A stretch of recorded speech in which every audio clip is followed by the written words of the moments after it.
This is a message to Jason Stoddard, co-founder of Schiit Audio. Jason, you need to stop selling the Gungnir 2 DAC immediately.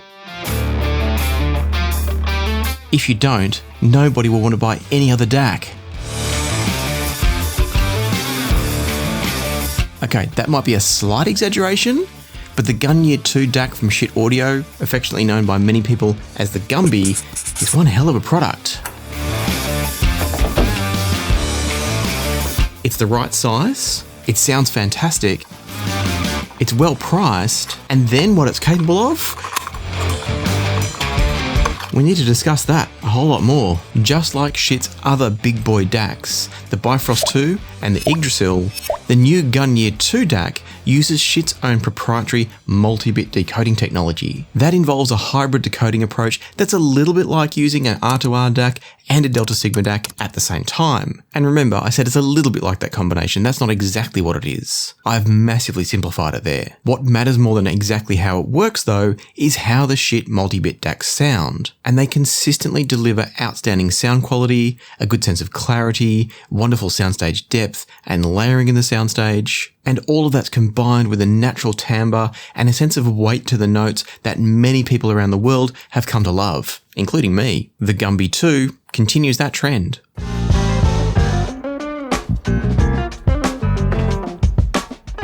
Another trend continued by the Gumby 2 is the ability to upgrade its firmware and its hardware as new technologies might arise in the future. And so that works in much the same way as the more expensive and the much bigger Yggdrasil DAC. And this is where things start to diverge between the Gumby and the Yggdrasil.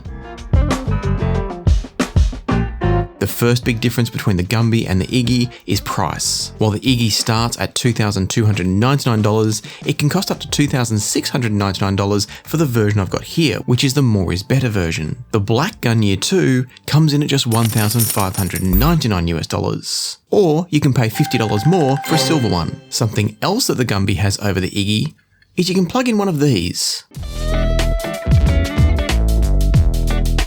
This is a Forkbeard. Why? Ask Jason Stoddard. They like quirky names at Schiit Audio, so I'm used to that, but this one's left me scratching my head a bit as to the origins or the relevance of the term. Maybe it's just a Viking thing, I'm not sure. Either way, this is the Forkbeard module, and it will connect to the Gungnir 2 and a few other new Schiit Audio devices. It's going to be added to more in the future apparently, and once this is plugged in, you get control over those devices via a smartphone app. The app will give you access to things like volume control, source switching, and even information about the amount of headroom remaining in your system before you enter the inevitable land of distortion that all devices eventually enter if we push them too hard. Want to see it in action?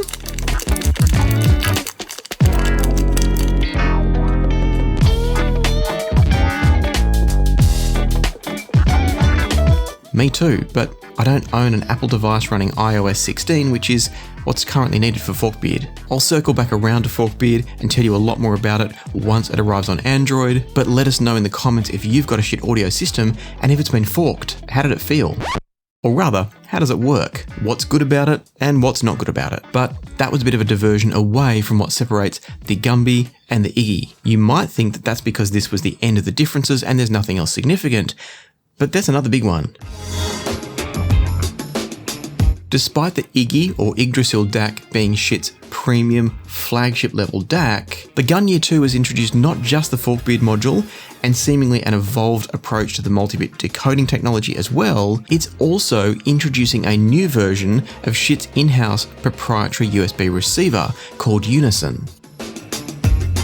One of the drawbacks of previous Schiit Audio DACs, including those with the older version of Unison, was that they were capped at an input sample rate of 192 kHz. For those only using streaming, or maybe CD playback, or if you're just listening to FLAC and MP3 files, 192 kHz was and is enough. But for those wanting to play with upsampling, or maybe DSD via PCM, and if you don't know what that means, you don't need it, Schiit Audio DACs were always excluded. The new Gungnir 2 is the first Schiit Audio DAC that will accept an input sample rate via the new Unison USB socket of up to 384 kHz. In addition to that, the Gungnir 2 also has a non-oversampling mode. So did the new version of the Bifrost 2 and the Yggdrasil, but in both of those cases, you couldn't feed it more than 192 kHz anyway. And so now, what the Gungnir 2 brings together is the ability to switch off Schiit Audio's own filtering and use a high sample rate input using an upsampling software like HQ Player to use HQ Player to upsample the signals and apply its own filtering. I'm not going to get into the ins and the outs of upsampling here. I've done different videos on those, but for those that want to use it with a Schiit Audio DAC, now you can. But let's take that a step further again. Not only does the Gungnir 2 now offer you a 384 kHz capable USB-C Unison input, it's actually got two USB-C Unison inputs. One of them is 384 kHz, the other one is limited to 192 kHz. But that's perfect for connecting up to your secondary audio device where you're probably not going to be using things like upsampling. So there are a lot of firsts and a lot of innovations going on in the Gungnir 2. There's a lot of reasons to overlook the Iggy and go straight for this one. And so I know that you're now dying to understand how the Gungnir 2 compares to both the cheaper Bifrost 2 and to the Yggdrasil DAC, which is more expensive. And anybody who's got any level of awareness of the DAC market these days is probably also wondering how the Gungnir 2 compares to something like the Geshelli Labs Dayzee DAC. And we're almost to that part of the video. Almost, because I want to quickly point out that despite having two USB-C input sockets, the Gungnir 2 isn't lacking for any of the other inputs you might expect or want. And that's despite its lovely slim design. In addition to the USB-C sockets we've already spoken about, it's got the expected coaxial and optical inputs, but it's also got AES. AES is essentially a balanced version of the regular old coax input, and it seems to always deliver a slightly better sound quality on Schiit Audio DACs compared to the coaxial input. That's true here as well. Whilst all of the inputs on the Gungnir 2 are good enough to be interchangeable with one another from a sound quality perspective, I did find that the AES and the USB-C connections were my preference sonically. The AES input delivered a sound that's just a little bit more refined and a little tiny bit more spacious than either the optical or the coaxial input. So I would prioritize USB or AES connections to the Gungnir 2, but I can't stress enough that all of the inputs on the Gungnir 2 sound fantastic, and it's going to depend partly on the quality of the outputs from your source device. And so that's actually a nice segue into discussing the sound of the Gungnir 2.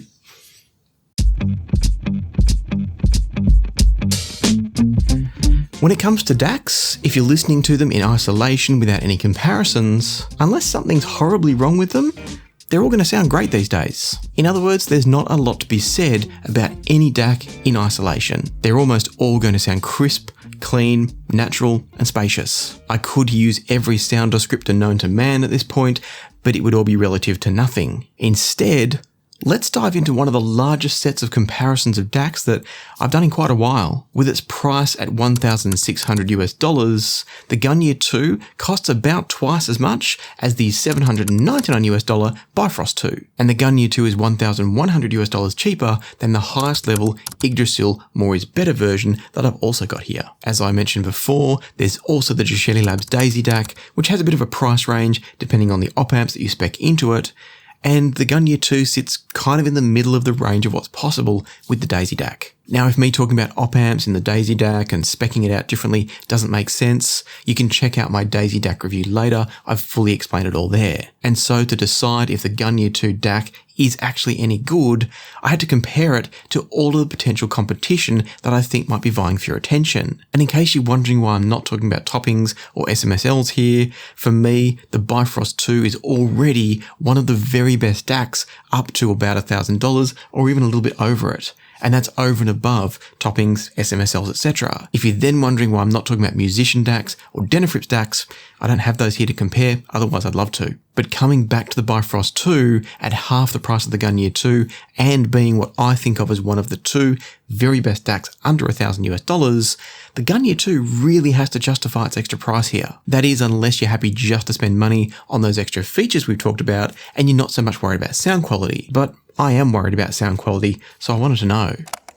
Thankfully, the jump in sonic performance from the Bifrost 2 to the Gungnir 2 is so much that I would choose to buy the Gungnir 2 even if it didn't have the extra features. Comparatively, the Bifrost 2 sounds flatter in the soundstage than the Gungnir 2. The Gumby also delivers greater resolution and texture in the sound. Tonally, they're clearly from the same designers, but the Gungnir 2 just comes across as the more technically proficient DAC, as it should at the price. Each time I switched from the Bifrost 2 to the Gungnir 2, the Gungnir 2 just sounded like the more grown-up DAC. It was more refined, more detailed, and more importantly to me from a naturality point of view, more spacious. The Gumby 2 delivers more space around each individual sound, whether it's each instrument or a vocalist. You also get a better sense of the size and shape of each sound with the Gungnir 2, not just its position in space. And so test number 1 was an easy pass for the Gumby. That took me on to test 2, which was to compare the Gumby with the Geshelli Labs Dayzee DAC. My Dayzee DAC is set up with a full set of Sparco Labs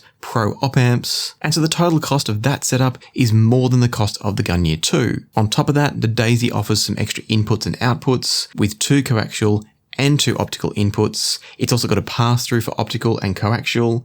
And then on top of that, it's got 2 pairs of XLRs and 4 pairs of RCA outputs, whereas the Gumby 2 only has 1 pair of XLR and 1 pair of RCA. I'll let you allocate the sense of value that those different input and output options provide, depending on your needs, because I just want to focus here on the sound quality alone. And at this point, I need to confess something. When I reviewed the Dayzee DAC a little while ago, I might have slightly misrepresented something. You see, the Dayzee DAC can be a difficult device to compare to others because it outputs a slightly lower voltage from the XLR and RCA outputs. What that means is that if you connect the Dayzee DAC and another DAC up to an amplifier or a headphone amplifier and you wanted to switch the inputs to compare the 2 DACs, every time you switch, you also need to adjust the volume to match the Dayzee's volume with the other DAC's volume, in this case the Gungnir 2. And so either there's a delay and a bit of fiddling to constantly try to get the volumes matched, or you do what I did previously and choose an amplifier like the Linear Tube Audio MZ3 that remembers the volume level of the different inputs. That's what I did when I compared the Yggdrasil More is Better with the Dayzee in my previous reviews. And in that review, I concluded that the Dayzee DAC was as good or maybe even better than the Yggdrasil More is Better version. And I think what was actually going on was there's a bit of a special synergy between the sound of the Dayzee DAC and the Linear Tube Audio MZ3 amp. I say that because my results this time were a little bit different. For this round of testing, I began things with the Live or LAIV HP2A headphone amp and preamp. But after a while, I upgraded to the Burson Audio Voyager headphone amp and preamp. And that's because I was having a lot of trouble separating and properly understanding the differences between these 2 DACs. Once I was set up on a truly high-end system, driving the Focal Utopia headphones, but the same is true on a great set of speakers like the ProAC Response DB2s that I've currently got here, what I started to find was that the Gungnir 2 delivers a greater sense of texture and resolution than the Dayzee DAC. Once again, the Dayzee delivered a wonderfully focused and coherent timbre and overall presentation, so it was still sounding fantastic, but I think it was that focus and that timbral quality that paired so well with the MZ3 last time, and this time was not better with the Voyager. That's not to say it was bad, it just didn't elevate the Dayzee above the competition here on the Voyager like it did on the MZ3. This time around, the Voyager preferred the Gumby, or perhaps I should say that I preferred the Gumby through the Voyager. So does that mean I was wrong before? Is the Dayzee not the giant killer that I thought it was? Well, sort of, but also not really. As with anything in the world of audio, system synergy is always going to play a part in the final experience, and it's impossible to test every conceivable system combination when doing a review. To be clear, the Dayzee continues to be a go-to reference DAC for me in a lot of my listening and testing. However, what this test has shown me is that the Gungnir 2 could be the better choice for those of you looking for more texture and resolution in the sound. What it's also shown me is that you can flip a coin and choose either of these and you're going to be completely happy. Both of these DACs will deliver an outstanding listening experience, especially if you're not running super duper premium high-end gear. If you pair either the Dayzee or the Gungnir 2 with other components costing around about that $1,000 to $2,000 range, so I mean things like streamers, preamps, headphone amps, power amps, if you've got a system built around similar level and performance type devices, any differences you hear between these two DACs are going to be really, really subtle. More than that, unless you've got them side by side, you're never going to know the differences and both are going to sound absolutely wonderful. And so that leads us really neatly to our final question. Given that the Gungnir 2 is as good as, and in some ways like detail and resolution, perhaps slightly better than the Dayzee, should you just buy the Gungnir 2 and skip the Yggdrasil altogether? After all, the Gumby is more advanced in many ways. The Gumby has Forkbeard. The Gumby has 2 USB inputs and 384 kHz capability. Yggdrasil doesn't. The Iggy does offer an extra set of RCA outputs, and a BNC connection if you care, and a USB-B socket if you care. It's also prohibitively large for some systems. Coming back around to sound though, the same caveats apply to the Gungnir 2 versus Iggy comparison as applied to the previous Dayzee comparison. If you're not running a properly premium system, the Gungnir 2 is probably all you need. However, if you're planning on building a premium system around it, or if you've already got premium level headphone amp, speaker amp, preamp, speakers, headphones, etc., the Yggdrasil More is Better does have more to offer.